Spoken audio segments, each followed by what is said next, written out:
Hello, welcome in. Thank you for stopping by the Hungry Pauper. I would like to make for you at this time scalloped potatoes and ham. So maybe you still have ham left from your holiday ham, or maybe you just have some in the freezer or whatever.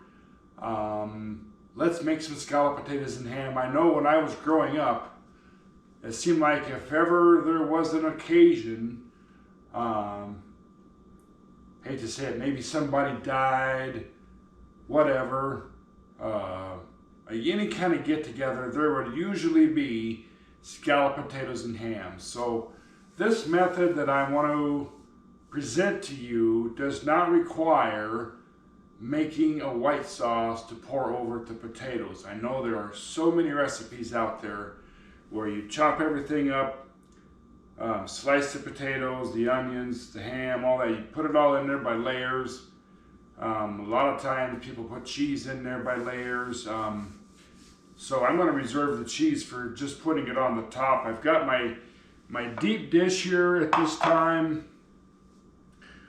I made some a week ago or so, and I didn't use quite a deep enough dish, and I had a mess. Let me tell you, I did. So that footage got all destroyed. So we're going to do it again. I've got the stuff and we're going to do it again. And without further ado, let's get at it. So thanks for stopping by once again. So I had like 3 of those little B-sized red potatoes. I thought we'll just use them up. I got them in there. I've already started layering. You put the potatoes, I buttered the dish. I sliced the potatoes. Now I didn't peel those because they're so small that if you peel those, you're not going to have anything left. So I washed them and cut them in half and then just sliced them, put them in there for my first layer. Potatoes, onions, butter, flour, that's how this goes. It makes its own sauce. And so let's take a half a potato at a time here. And we will slice these up here just to show you what's going on. We don't want them too big. Now these were russet bakers that I just bought a little bit ago, and they were the same price as the B-size red potatoes. So I thought, well, these are easier to peel. So I thought, well, we'll just scrub them up good and peel them and slice them up and put them in there. So we'll just make however much we've got and go from there. So there's a few more in that there pot, pan, whatever you want to call it. It's I'm not going to make the whole video about slicing potatoes, believe me. So I'm going to probably cut some, and then we'll come back to me after a minute here. It's not taking a long time. One just got away.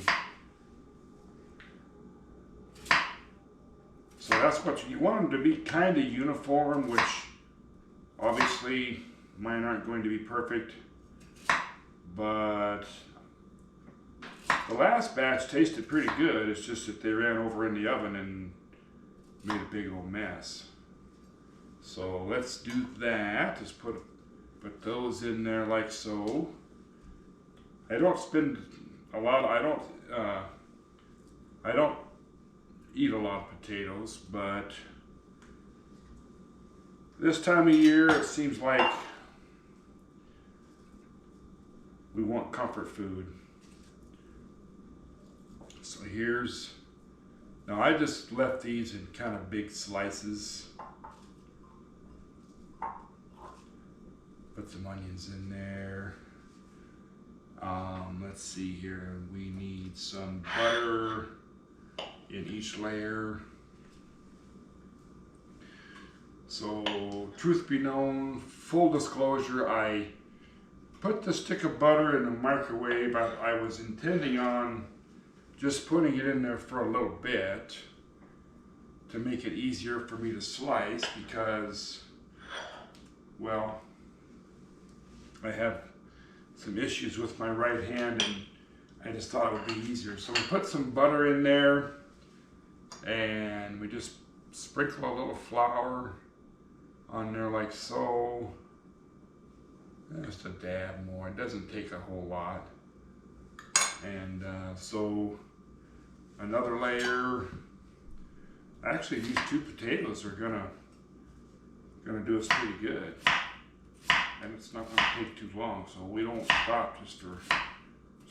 I was anticipating having to stop and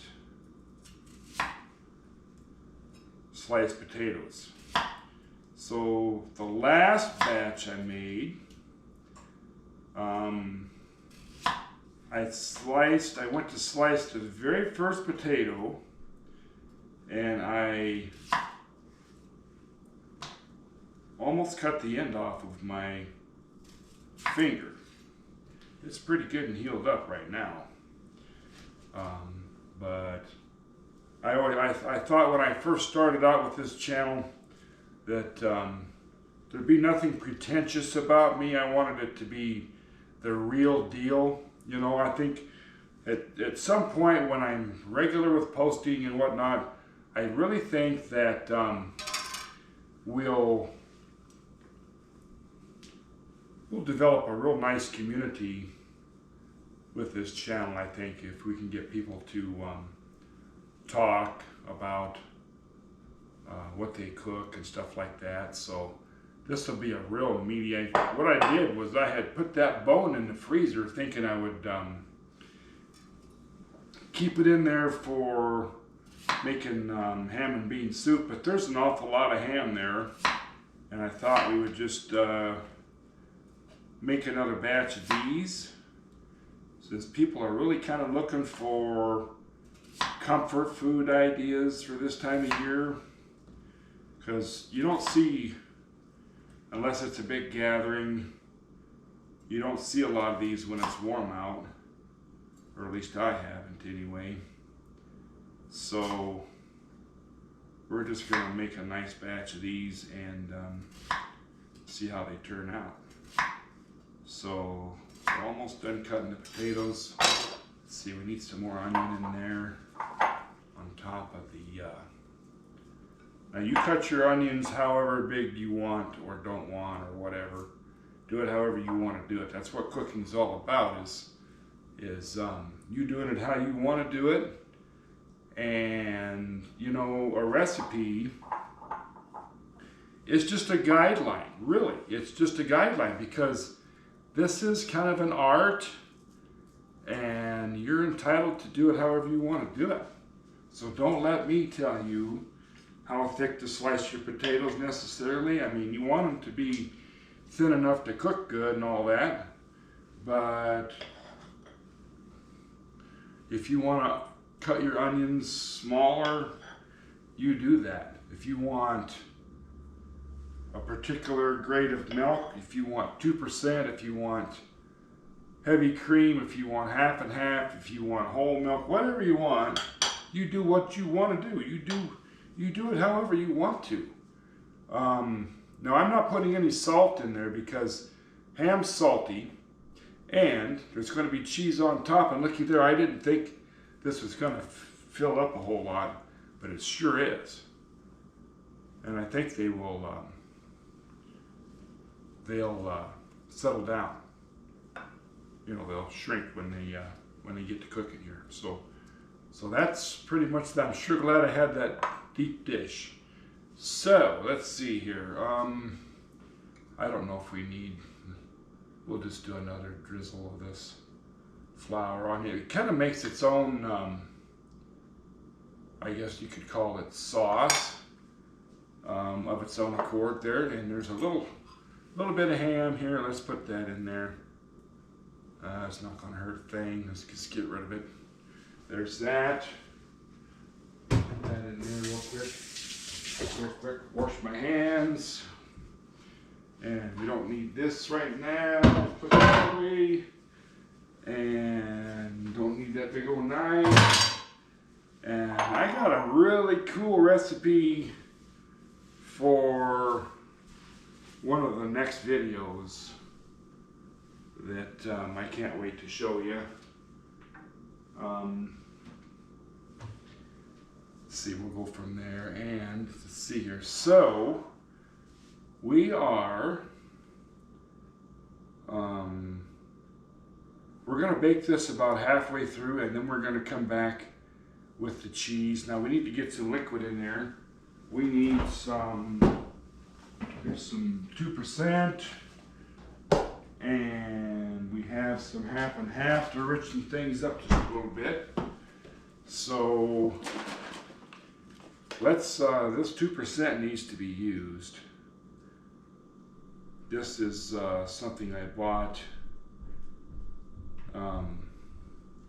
because it was the only thing I had available at the time. This is ultra pasteurized milk, and this baby I bought, I know, a month and a half ago, and it has a date of 10/1/24. So next fall, October 1st, this baby will expire. So I'm just telling you, it's not my favorite thing, but it's still good food, and we will use it and make do with it. So let's put some of this half and half in there, just to kind of, we want to make sure there's enough moisture for them to cook. So let's do that, and let's put that in the oven there, and I will be back to add the cheese. So you sit tight. And one other thing, I need you, and you, if you would please, if I've met a need of yours somehow, please like and subscribe. I would appreciate it. So I'll be right back. Thank you, darling. One thing I forgot. Bear with me just a moment here. Let me grab my pot holders real quick here. Why is it I've reached in these drawers how many times I can never remember where they are. So let's grab this out of here real quick. I don't think it's going to be very hot yet, but it's not going to cook if I don't cover it up.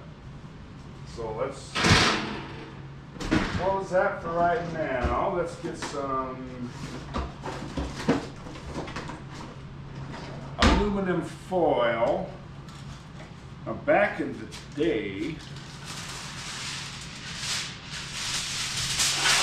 many of us refer to this as tin foil. It's not actually tin, it is aluminum.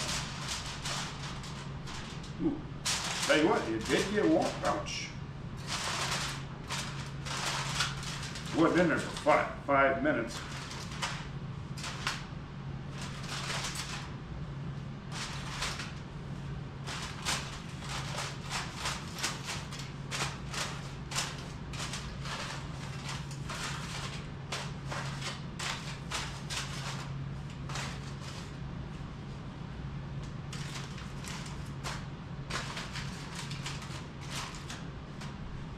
Let's put her in there, it'll be all right. It'll be all right. So much of everything in cooking is approximate, you know what I'm saying? There. Now I'll be back. We'll let them cook for 30 or 40, and then we'll put some cheese on there. I'll be right back with you. Be right back, darling. Thank you. Hey guys, it looks really good. Let's get it out of the oven, and you can see how it looks. Let's see how it looks.